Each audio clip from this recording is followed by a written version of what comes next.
You ever find yourself scrolling through social media, seeing someone with a perfect life, perfect job, perfect body, and suddenly you feel less? Like your achievements don't matter?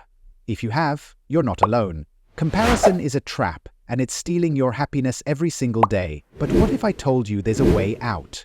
A way to break free from constantly measuring yourself against others and actually feel good about your own journey. Today, we're diving deep into the psychology of comparison. Why we do it, how it affects us, and most importantly, how to stop. And I promise, by the end of this video, you'll have a completely different way of looking at yourself and the world around you. Let's start with this. Why do we compare ourselves to others in the first place? It all goes back to something called social comparison theory, introduced by psychologist Leon Festinger in 1954. He discovered that as humans, we have a natural tendency to evaluate ourselves by comparing to those around us. It's actually a survival mechanism. Our ancestors had to assess their standing in a group to know where they fit in. But in today's world, where we are bombarded with highlight reels of everyone's lives, this instinct has become toxic. And here's the kicker. Comparison is a game you can never win. There will always be someone ahead of you.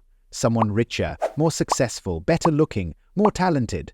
The finish line keeps moving and you never feel satisfied.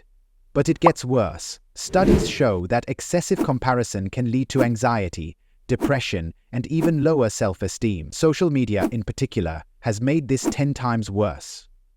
Ever wonder why you can be having a perfectly fine day and then one post makes you feel like your life isn't enough?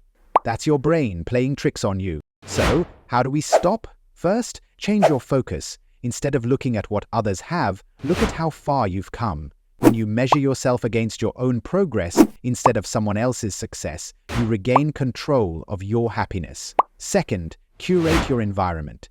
If scrolling through certain Instagram accounts makes you feel bad about yourself, unfollow them. If certain conversations with people leave you feeling small, distance yourself. Protect your mind the same way you protect your body. Third, practice gratitude. It sounds simple, but it's incredibly powerful. When you focus on what you do have rather than what you lack, comparison loses its grip on you. Try this. Every morning, write down 3 things you're grateful for.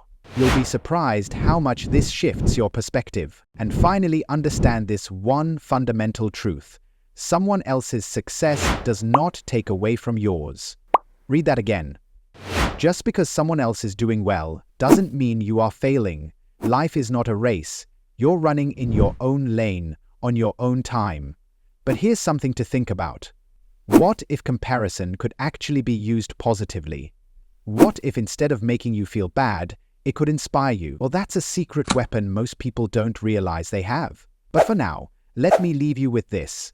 Next time you catch yourself comparing, ask yourself, is this helping me grow or is this making me miserable? If it's the latter, you know what to do. You're on your own path. Stay in your lane. And remember, no one can be you better than you. If this video helped you, don't forget to like and subscribe. It really supports the channel. And let me know in the comments, what's one thing you love about your journey right now?